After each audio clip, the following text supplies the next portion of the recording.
ನಮ್ಮೂರಲ್ಲಿ ನಮ್ಮವನ್ ಮೈ ಮೇಲೆ ಕೈ ಮಾಡಕ್ಕೊಬ್ಬ ಹುಟ್ಕೊಂಡಿದ್ದಾನೆ ಅಂದ್ರೆ ರವಿ ರವಿ ಜೈಲಿಂದ ಬಂದ್ಬಿಟ್ಟಿದ್ದಾನೆ. ಬರ್ತಿದ್ದಂಗೆ ಮೊದಲನೇ ಏಟು ವೇಣು ಕೊಟ್ಟಿದ್ದಾನೆ.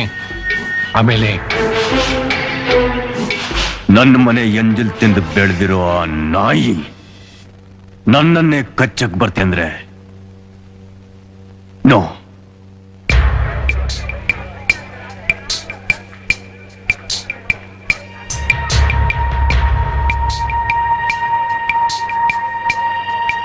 ಎಲ್ಲಿಗೆ ಹೋಗ್ತಿದ್ದೀರಾ?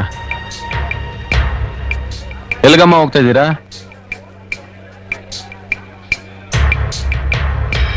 ಅದೇವಾ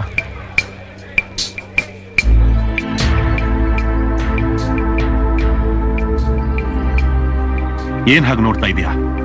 ನೀನೇ ಮುರಿದಿದ್ದೆ ಈ ಕೈನ, ಮರ್ತು ಬಿಟ್ಯಾ? ಅವರೆಲ್ಲ ಎಲ್ಲಿಗೆ ಹೋಗ್ತಾ ಇದಾರೆ ಅಂತ ಕೇಳಿದೆಲ್ಲ. ನಿನ್ನ ಯಜಮಾನ ಅವನು ಅನ್ಕೊಂಡಿದ್ದ ಜಾಗದಲ್ಲೇ ಸರಾಯಿ ಫ್ಯಾಕ್ಟರಿ ಕಟ್ಟಿಸ್ತಾ ಇದ್ದಾನೆ. ನಾವೆಲ್ಲ ಕಲ್ಲು ಮಣ್ಣು ಹೊತ್ತು ಅದನ್ನ ಕಟ್ತಾ ಇದೀವಿ. ಜಮೀನ್ದಾರ ನಿನ್ನ ನಸ್ತ್ರವಾಗಿಟ್ಕೊಂಡು ತನ್ನ ಕಾರ್ಯ ಸಾಧಿಸ್ಕೊಂಡ್ಬಿಟ್ಟ. ನೀನು ಊರ್ ಜನರಿಂದ ಖಾಲಿ ಪತ್ರಕ್ಕೆ ಹೆಬ್ಬೆಟ್ಟು ಹೊಚ್ಕೊಂಡ್ಬಿಟ್ಟೆ. ಇವತ್ತು ನಮ್ ಜಮೀನೆಲ್ಲ ಅವಂದೇ ಆಗೋಯ್ತು. ಉತ್ತು ತಿನ್ನೋಕೆ ಯಾರಿಗೂ ಹೊಲ ಇಲ್ಲ, ಬೇರೆ ಕಡೆ ಹೋಗಿ ಕೆಲಸ ಮಾಡೋದಕ್ಕೆ ನಮಗ್ ದಾರಿನೂ ಇಲ್ಲ. ಅವನ್ ಕೊಡೋ ಅಕ್ಕಿನ ತಗೊಂಡು ಅವನು ಹೇಳಿದ ಕೆಲಸ ಮಾಡ್ಕೊಂಡು ಇದೀವಿ. ಊರ್ ಜನ ನಿನ್ ಮೇಲೆ ಎಷ್ಟೊಂದು ಪ್ರೀತಿ ಇಟ್ಕೊಂಡಿದ್ರು, ಅದನ್ನ ದುರುಪಯೋಗ ಪಡಿಸ್ಕೊಂಡ್ಬಿಟ್ಟಿಲ್ಲ.